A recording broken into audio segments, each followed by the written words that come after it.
अब बात उन वोकेशनल टीचर्स की जो लगातार अपनी मांगों को लेकर सरकार के सामने अपना प्रदर्शन कर रहे हैं और सरकार के साथ बातचीत भी हो रही है, लेकिन बातचीत हमेशा बेनतीजा निकल रही है।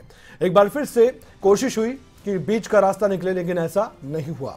अब वोकेशनल टीचर्स एसोसिएशन के प्रतिनिधि मंडल की बैठक हुई और ये बैठक भी बेनतीजा निकली। चंडीगढ़ में सीएम आवास पर बैठक हुई है। मुख्यमंत्री की ओएसडी भूपेश्वर दयाल के साथ ये मीटिंग हुई थी और वोकेशनल टीचर्स ने यहां अपनी मांगे फिर भी सामने रखी।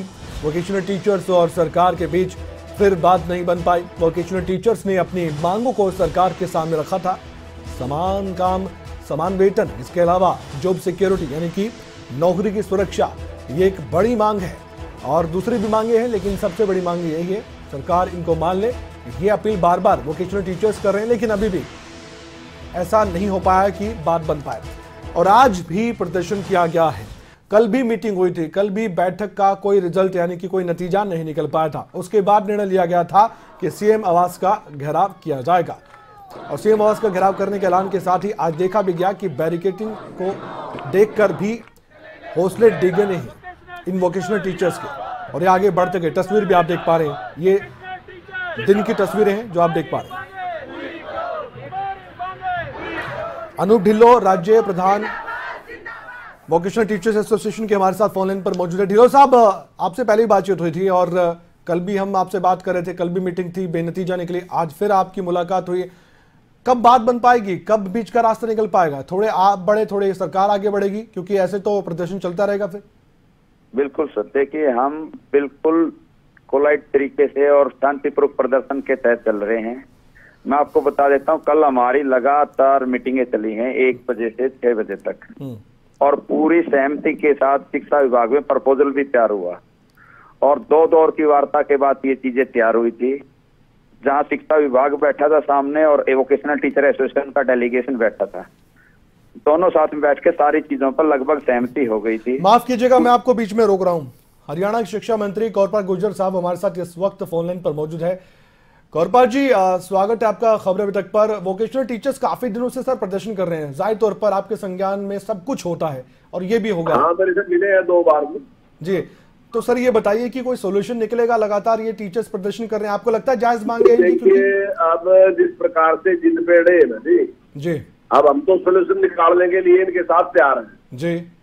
हमारी कोई जिद नहीं है। हमने इनसे कहा कि वोकेशनल टीचर रखने के लिए सरकार, जो केंद्र सरकार है, वो 25,000 रुपए एक उससे देती है जी। और उसके ही वो रखे गए थे जी। तो इनकी जो तनख्वाह थी वो है 23,000 कुछ है जी। तो हमने इनसे कहा था कि भाई हमने अब की बार जिस प्रकार से अभी ये निगम बनाया, जो हमारा अभी कौशल विकास निगम, तो वो वास्तविकता में हमने बनाया भी नहीं, उस पर ही था जी। यही मुझे मिले थे। मैंने कहा कि जो पैसे हम ठेकेदार को देते हैं, अगर वो पैसे ठेकेदार को न देके हम अपने ही बच्चों को देते तो ज्यादा लाभदायक रहेगा। बिल्कुल। तो हमने वो बना दिया। अब ये कहने लगे कि हमें कौशल विकास निगम के थ्रू ना रखो जी। हमने इनसे उसके लिए भी बात कह दी कि हम उसका भी कोई तरीका ढूंढते हैं कि उसके न रख के कोई आपको लगता है दूसरा भी कर लेंगे। और हमने इनको ऑफर भी दे दी थी कि हम आपकी तनख्वाह बढ़ाने के लिए भी तैयार हैं जी।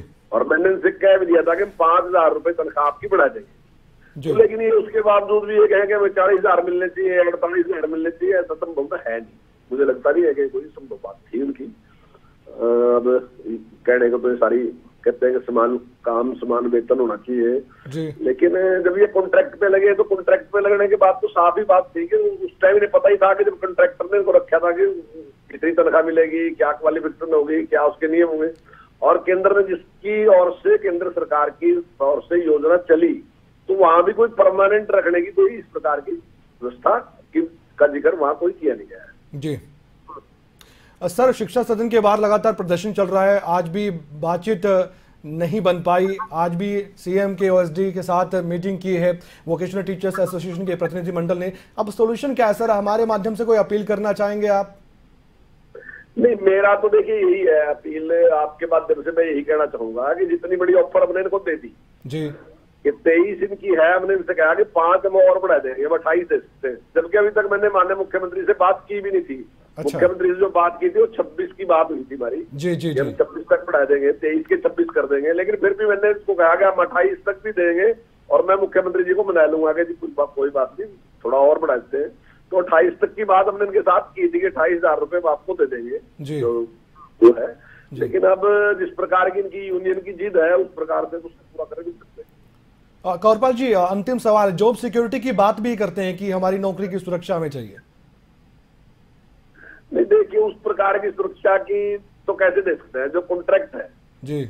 अब कॉन्ट्रैक्ट में तो क्या मतलब होता है, जो मैंने काम करना तो मैंने कॉन्ट्रैक्टर को काम दे दिया कि मुझे ये काम कराना है और ये आप मेरा काम करके दे और इसके लिए मैं इतना पैसा दूंगा जी। तो उसमें कोई हमारा तो कर्मचारी नहीं है, वो कर्मचारी तो कॉन्ट्रैक्टर का है ना जी। जी जी जी, वो हमारा है नहीं कर्मचारी।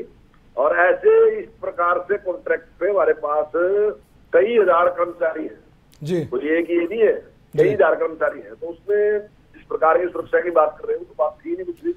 जो गेस्ट टीचर की बात थी वो बिल्कुल अलग बात थी, वो सरकार ने सीधे अपने आप लगाए थे और ये कॉन्ट्रैक्टर के थ्रू लगाए थे। और सर एक बात की जाती है कि आपकी सरकार ने वायदा किया था इन सब बातों को लेकर, जो मांग लगातार उठा रहे हैं, इसमें कितनी सच्चाई है? नहीं, कोई इस प्रकार का, देखो जब मैं स्पीकर होता था तब से मेरे पास आते हैं जी, और हमेशा मैंने इनका सहयोग किया, हमेशा इनकी मदद भी की जी, और हम करते रहे। ठीक है, अब वो भी अपने ही बच्चे हैं और मदद करना मैं समझता हूँ बिल्कुल, शिक्षा मंत्री के तौर पे मैं उनकी मदद करूँ, मैं स्पीकर हूँ तब भी क्या दिक्कत है। बिल्कुल मैंने हमेशा इनकी मदद की, सहयोग किया। लेकिन अब जितनी बड़ी डिमांड इनकी है तो वो मैं समझता हूँ पूरी कर नहीं सकते।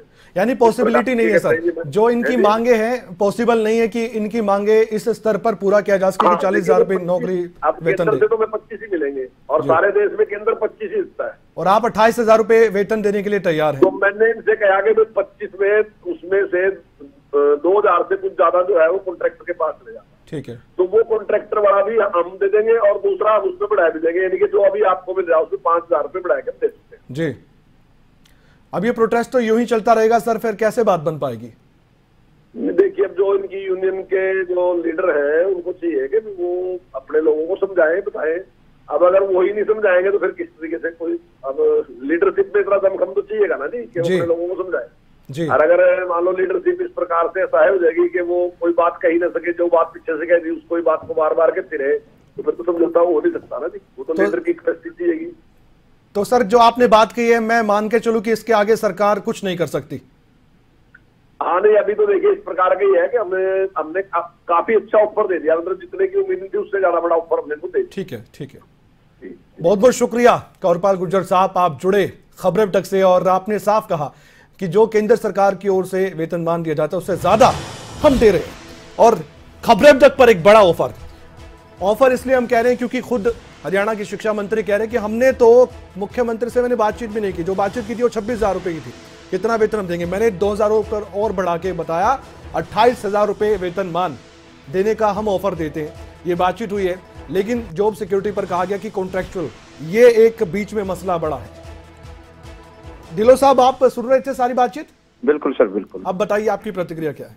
हमने कोशिश की शिक्षा मंत्री से जो मांगे थी आपकी, खबरें तक ने हमारे जो भी यहाँ पर फर्ज हैं वो निभाए, आपकी सारी मांग और सारी बातें रखी शिक्षा मंत्री के सामने। अब आप क्या चैनल के माध्यम से मैं बता देना चाहूँ सर, ये एक दिन ये ऑफर ये 32,000 का था, एक दिन ये ऑफर 35,400 रुपए का था सर ये। अच्छा। लेकिन ये अभी सरकार ने खुद ही स्टैंड पीछे करके अपना नीचे ले लिया।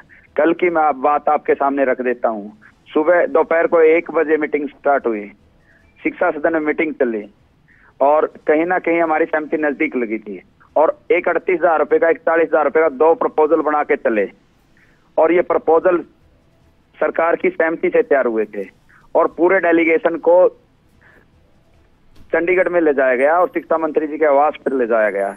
इसीलिए ले जाया गया था कि मांगों पर सहमति बन चुकी है, लेकिन ऐसा पता नहीं क्या चीज हो जाती है कि शाम को उन चीजों पर साहब मुझे बताइए, हरियाणा की शिक्षा मंत्री कौरपाल गुर्जर साहब ने आपको सीधे सीधे कोई वायदा किया हो कि मैं इतने रुपए वेतन आपको देने के लिए तैयार हो जाऊंगा अपने डिपार्टमेंट से?